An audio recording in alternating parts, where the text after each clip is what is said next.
Hello everyone, welcome to Software Testing Mentor and RCV Academy.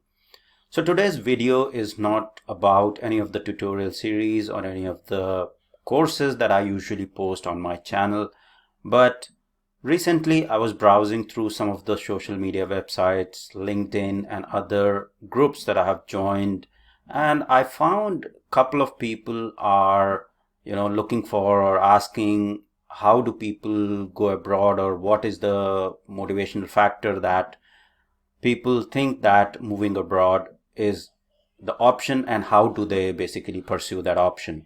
So I thought, there are so many questions that are unanswered on the internet, and I thought I'll maybe experience my journey as such. Why did I decided to move abroad? First thing, then how did I move abroad, right?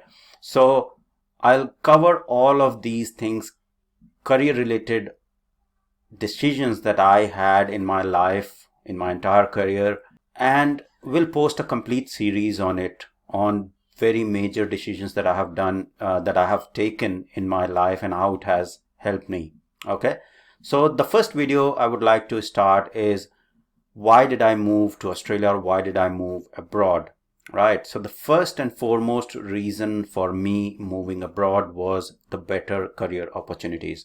And when we say better career opportunities, it's not just for the sake of, that you will go abroad and you will do some high-end work that you do not do usually in India. It's kind of similar work that you usually do in India.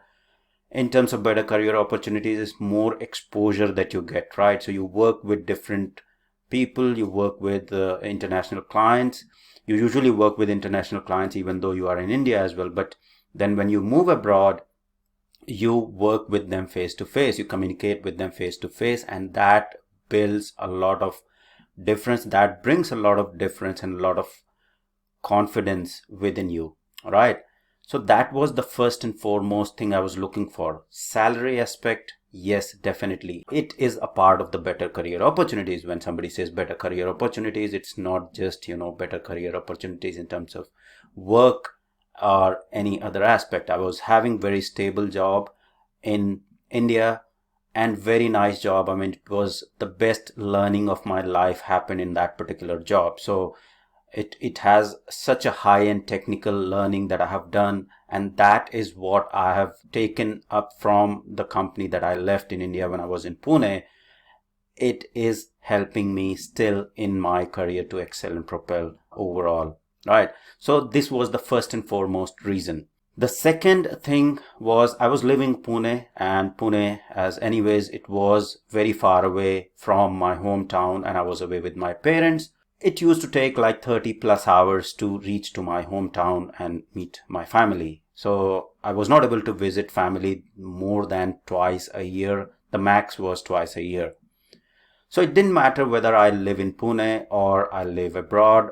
And when I analyzed a couple of countries where I can move, Australia was the nearest basically in terms of travel journey or the time. So when I usually now travel from Australia to India, it's like a lot less as compared to traveling from Pune to Lucknow, because from Pune to Lucknow I used to travel by train, and it was like 30 plus hours, right? So now it takes like almost 20 hours to reach my hometown. So that was the second reason, which was the key motivating factor for me to move.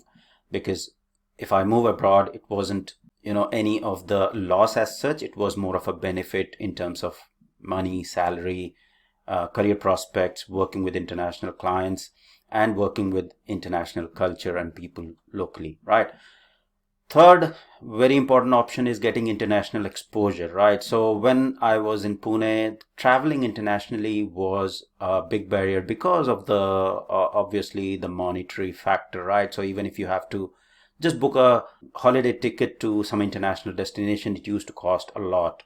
So to get that exposure when you are working in India, earning Indian salary, it's a lot challenging unless and until you are at very, very good position, earning very, very good amount so that you can afford it. I was initial in my career, that was not a possibility, and I did not want it to just wait and reach to the level of some senior level, get a appropriate salary, and then visit the world. So getting international exposure was another key factor, that if I'll move to Australia or any other country, I will keep traveling back and forth, and during that travel I can visit a couple of other countries wherever the stopovers will happen. So that was the third most important factor, and absolutely that helped me a lot to visit so many countries during my journey from my hometown to Australia and from Australia to India. So usually I most of the time just plan a stopover of couple of weeks in between wherever there is a stopover of the flight, and then take flight back to India or my hometown whenever I usually travel. So by this technique I have covered a couple of countries and visited a lot of countries. So that was, like a cheap sort of option to travel internationally, right? So that was the third very important aspect for my decision.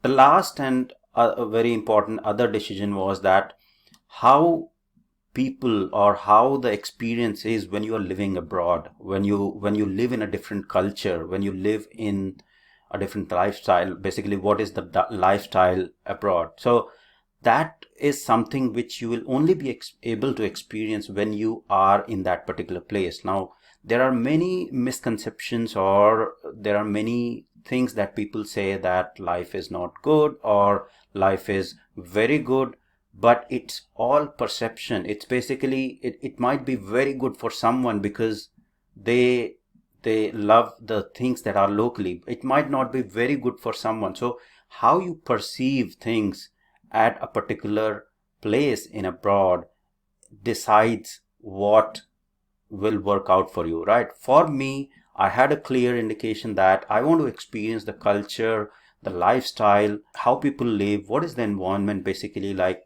natural flora, fauna, how the natural landscape looks, right? So all of that, instead of looking into photos, basically just go and experience that.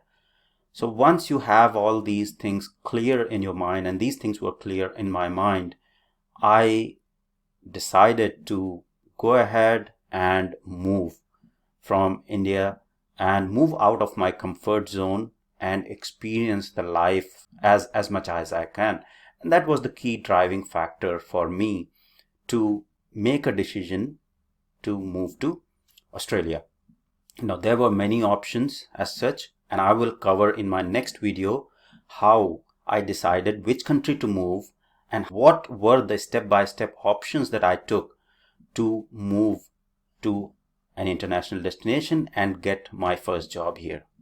So for this video, I think this covers why I decided to move to Australia, or what were the steps that I took to move to Australia.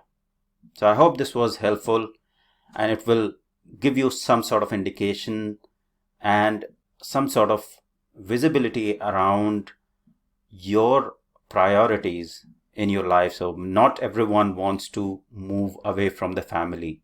Okay, so if you are thinking to move to Australia and have a certain or a very good reason for yourself, then definitely I hope this video will help you, or will help you to think.